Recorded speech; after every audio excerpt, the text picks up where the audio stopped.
আজকে ডিম দিয়ে একটা মজাদার রেসিপি তৈরি করেছি, যেটা আজকে আপনাদের সবার সাথে শেয়ার করব। তো এখানে হচ্ছে প্রথমে আমি ডিমগুলোকে ভালো করে ভেজে নিচ্ছিলাম। আমার কাছে ডিম ভেজে না রান্না করলে কিন্তু একদমই ভালো লাগে না। তো এখানে হচ্ছে প্রথমে আমি হলুদ দিয়ে নিয়েছি। তেলে ভাজার জন্য হলুদ আর সামান্য পরিমাণে একটু লবণ নিয়ে নিয়েছি। লবণ আর হলুদ একসাথে দিয়ে তারপরে হচ্ছে এখন ভালো করে আমি ভেজে নিব। তো ভেজে নেওয়ার জন্য এখানে হচ্ছে আমি ভালো করে এপিট-ওপিট করে নিচ্ছি, যেন প্রত্যেকটা ডিম আমি ভালো করে ভাজতে পারি। তো এখানে দেখতেই পারছেন যে প্রতিটা ডিম হচ্ছে আমি এপিট-ওপিট করে ভেজে নিচ্ছিলাম।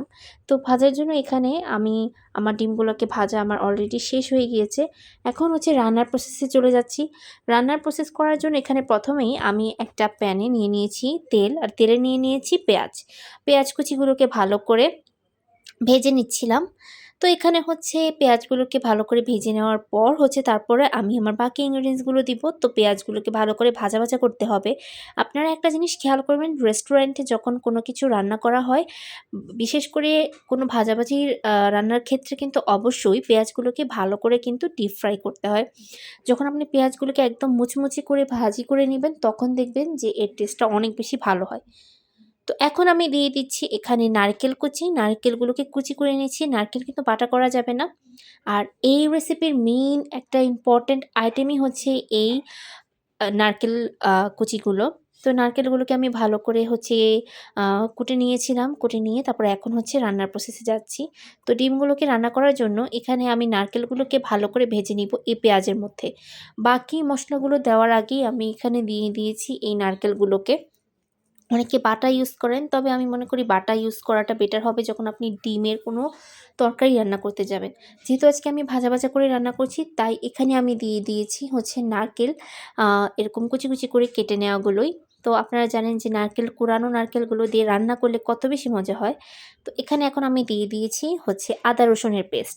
আদা রসুনের বাটাটা আমি দিয়ে দিয়েছি, ভালো করে ব্যবহার করেছি। কারণ বেশি দিব না, ডিমের মধ্যে এমনিতে আদা রসুনের বাটা বেশি দিলে কিন্তু টেস্ট একদম বাজে হয়ে যায়।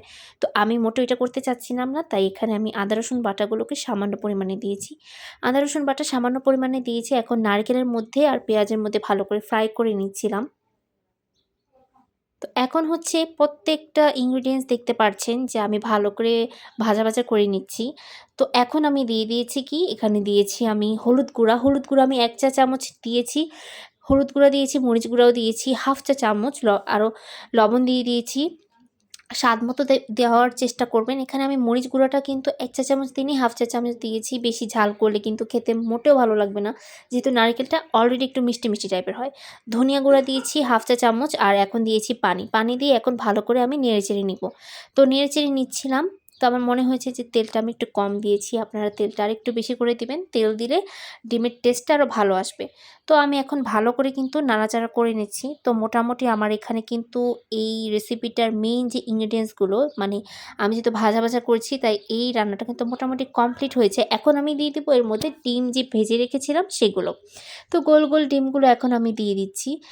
আর দেওয়ার আগে অবশ্যই আমি এখানে কাঁচামরিচ ব্যবহার করেছি। এতে কিন্তু টেস্ট অনেক বেশি ভালো আসবে, এবং একটু মিষ্টি, একটু ঝাল ভাবটা থাকবে। তো টেস্টও অনেক বেশি ভালো আসবে। তো এখন আমি আবারও ভাজা, ভাজা করে নিচ্ছিলাম। মরিচগুলো দিয়ে দিয়েছি যেহেতু। তো এখন হচ্ছে এর মধ্যে আমি একটু ধনিয়া পাতাও দিব। তো আমার মোটামুটি এখানে হচ্ছে মেইন ইনগ্রিডিয়েন্টসগুলো কমপ্লিট হয়েছে। এখন আমি দিয়ে দিয়েছি ডিম। তো ডিম দিয়েছি এখানে আমি মোট ৪টা ডিম দিয়েছি। দেখেন যে কালারটা কি সুন্দর হয়েছে, কারণ আমি ভেজে নিয়েছিলাম ডিমগুলোকে। একটা ডিমের একটু এক সাইড থেকে একটু ভেঙে গিয়েছিল। তো ওটা ব্যাপার না। তো আমার রান্নাটা কিন্তু মোটামুটি কমপ্লিট, দেখতেই পেরেছেন। আর বেশি নাড়াচাড়া করব না, এতে ভেঙে যাওয়ার চান্সেস থাকবে।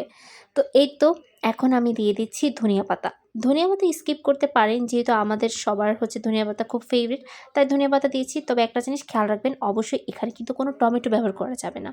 তো আমার রান্না কিন্তু একদম ফুললি কমপ্লিট হয়ে গিয়েছে। এখন আবারও আমি একটু নেড়েচেড়ে নিচ্ছিলাম ভালো করে। তো আজকে আমার নারকেল দিয়ে এই ডিমের রেসিপিটা কেমন লেগেছে অবশ্যই কিন্তু আমাকে কমেন্ট